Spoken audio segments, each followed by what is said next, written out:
Do you remember when loot boxes were just becoming a big trend? We were like, oh, this is gonna go bad. And we usually see it before other industries. Hi folks, it's Falcon, and today on Game Ranks, 8 new gaming trends that suck. So starting off here with number 8 is Cosmetic DLC becoming pay-to-win camouflage. I mean, it is really frustrating. Basically, fans and critics alike spent a long time making pay-to-win into a bad term. Tons of people in all areas of gaming railed against paid DLC that gave you some kind of an advantage in competitive games. People understand that pay to win is, well, bad. It makes games bad. It unbalances them, screws up the gameplay mechanics, and ultimately makes them less fun. So these big publishers went, okay. We understand. We hear you. We're listening. We're taking on the criticisms. We're taking accountability. And most games are very, very specific in making sure that you know all of the DLC stuff is cosmetic.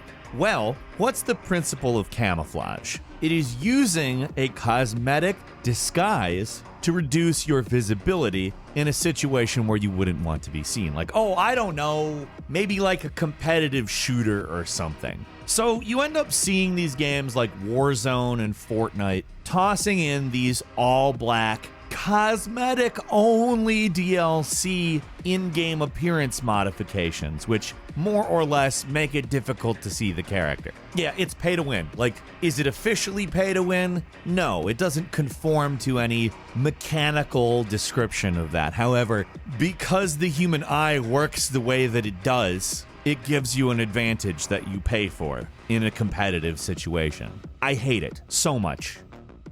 At number 7 are these genuinely insane mobile game ads. Like, if I just described them to you and criticized them, I would sound like a 1990s parent angry about, like, sexy movies, but, like, these things are actually insults to our intelligence. A, we know the games don't look like this. We know, without even playing the games, the game doesn't look like this. These are like RTS games, and they try to sell you on the idea that they're just completely different than they actually even are. I'm gonna go ahead and say, like, I know what a mobile game looks like, and while they've certainly advanced to the point where graphics are really good, they don't look like these commercials. And even if they did, these would not be interesting games for particularly long. Like, to be frank, there are other areas of the internet that you can go and get what these things are offering for free and, let's say, better. I don't care that they're using sex to sell the games. Like, that's not something that particularly bothers me.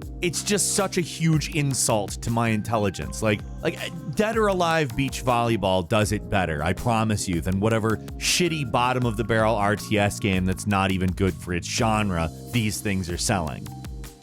At number 6, these big companies acting like they didn't want people to use the loot boxes. Like, we all know what a loot box is. We know it's predatory. We know it's gambling at this point. And we know that you made them so people will use them. Like this EA Sports leak where they were pretending that somehow, despite the fact that they put the mechanic in the game and it's a mechanic that makes them tons of money, they weren't actively pushing people to use it. Oh, we just put it in there for fun, you know? We didn't think people would really use it. What? Like, they actually had the gall to deny this leaked information that showed them as saying they're incentivizing players to convert, which, if you're unaware, convert is marketing speak for purchase, throughout the summer. They obviously have denied it because they're in legal trouble in a bunch of countries because, hey, most people have woken up to the fact that these things are just gambling. They tried to claim that the idea that they used predatory practices and language was a sensationalized story with a misrepresentation of the facts, and that they do not push people to spend in our games, which that's just such a load of crap. We know, and they know we know, they just know they have to officially act like we don't, and nothing will happen to them, which is the truth. I mean, is that really the trend here? There are a couple of things here that are frankly the trend that I'm angry about, to be completely honest.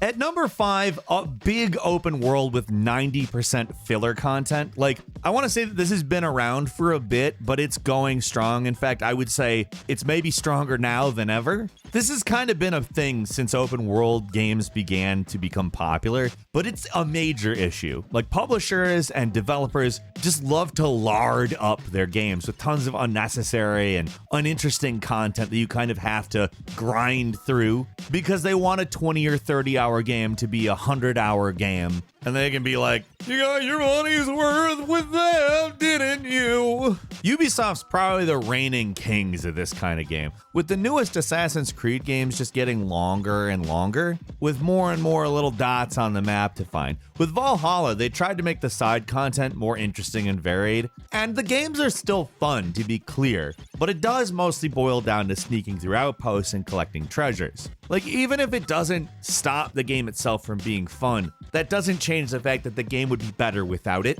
Another massive game people rightly complain about how shallow it is Fallout 76. Honestly, people complain about Fallout 4 and how it was just clearing out buildings and caves on a map, but at least the enemies in that one didn't randomly spawn, and in Fallout 4, they had decent AI. I don't want to say that they were perfect or amazing or anything, but they were worth it. Fallout 76 has improved a lot in the story department from where it was first released by actually adding, NPCs. But the world is still mostly empty with very little interesting content, unless you really enjoy reading notes and listening to audio logs while brainless enemies spawn behind you. Hell, this complaint is a major one for one of the biggest games of last year. Cyberpunk 2077, in theory, should be an amazing map, but it's just filled with all these side gigs to do that aren't the sort of thing you'd really care to experience in that game.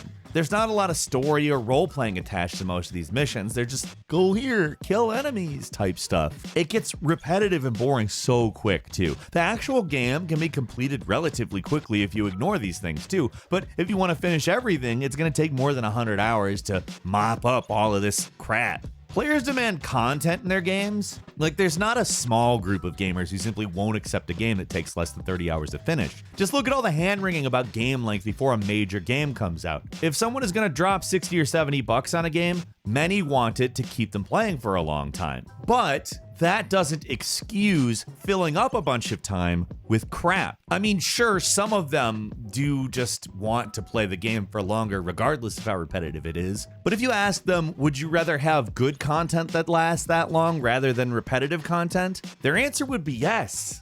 At number 4 is the constant loot notifications. This exists in full-scale games, but this is really one that you see in mobile gaming. After you beat a match and you leave the game and later on you happen to notice that they've got a damn notification saying you left your loot box. Or even when you haven't played for a while and you need to collect your loot. Or if you don't play, you can't get loot. God, I'm tired of loot. I mean in video games, not in real life. I think we could all use more loot in real life. We're all pirates, right?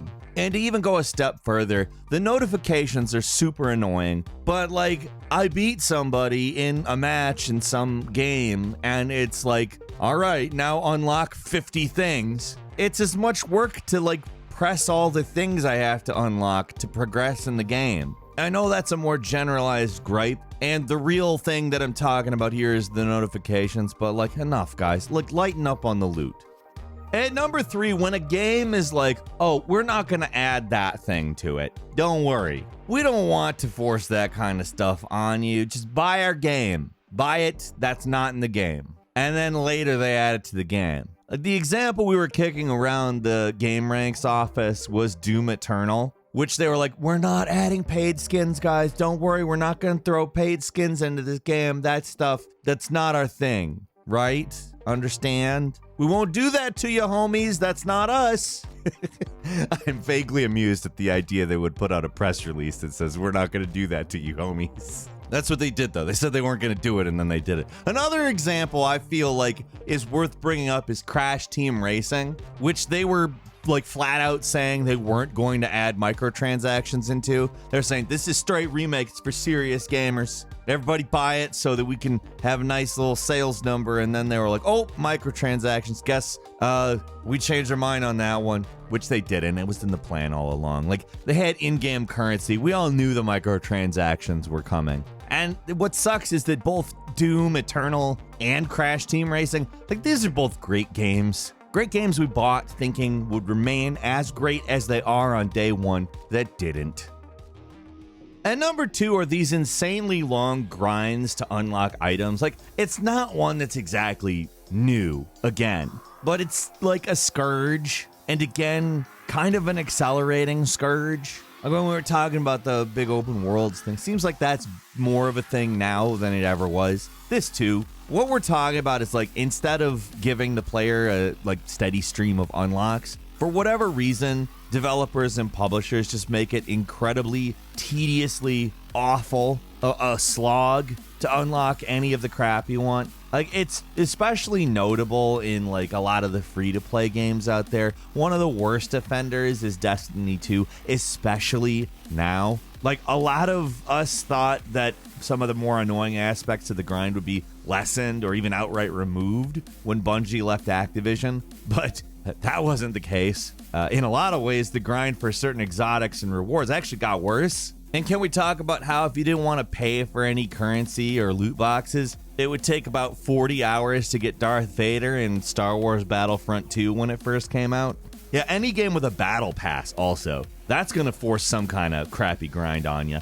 What's worse is that they're time consuming and they're on a time limit. So if you want to get certain things, you got to finish the battle pass before it expires. And a few games are more lenient, while others are a lot worse. In general, the whole idea, though, is at least a little less annoying than loot boxes. But they basically slop randomness and chance for unending grind. And if you don't put in the time, you're definitely not getting your money's worth, which sucks because you're literally buying it. You're buying the opportunity to work for items. Honestly, games with crazy grinding in them have been around almost as long as gaming itself, but this is usually like RPGs and Korean MMOs that were the worst offenders. But recently, we've really been starting to see a lot of these tactics make their way into more mainstream games like Call of Duty. It's really up to the player to decide how much is too much, it's taste. But for us at least, these kinds of equipment grinds in games are just really boring and not fun at all.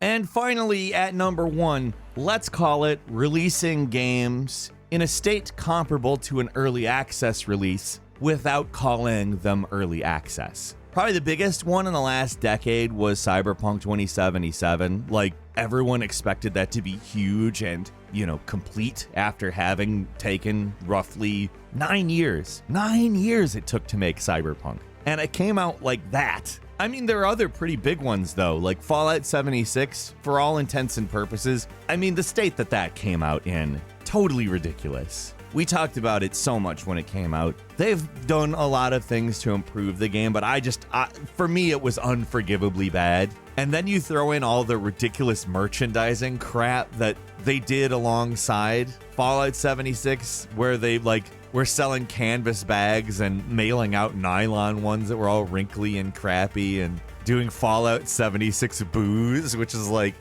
I guess not the worst thing in the world, but when you're doing all the other stuff, looks terrible. Another example is No Man's Sky, which actually, as mad as people were, as little as I liked it personally when it happened, they did make that into a much better game over time. But I would say that's probably the one example where I feel like it's okay or worth it. Like pretty much all the other ones, especially Cyberpunk, still make me mad when I think about it. But what about you? How many of these types of things stick in the back of your throat when you're trying to swallow them? Leave us a comment. Let us know what you think. If you like this video, click like. If you're not subscribed, now's a great time to do so. We upload brand new videos every day of the week. Best way to see them first is, of course, a subscription. So click subscribe. Don't forget to enable all notifications. And as always, we thank you very much for watching this video. I'm Falcon. You can follow me on Twitter @FalconTheHero. And we'll see you next time right here on Game Ranks.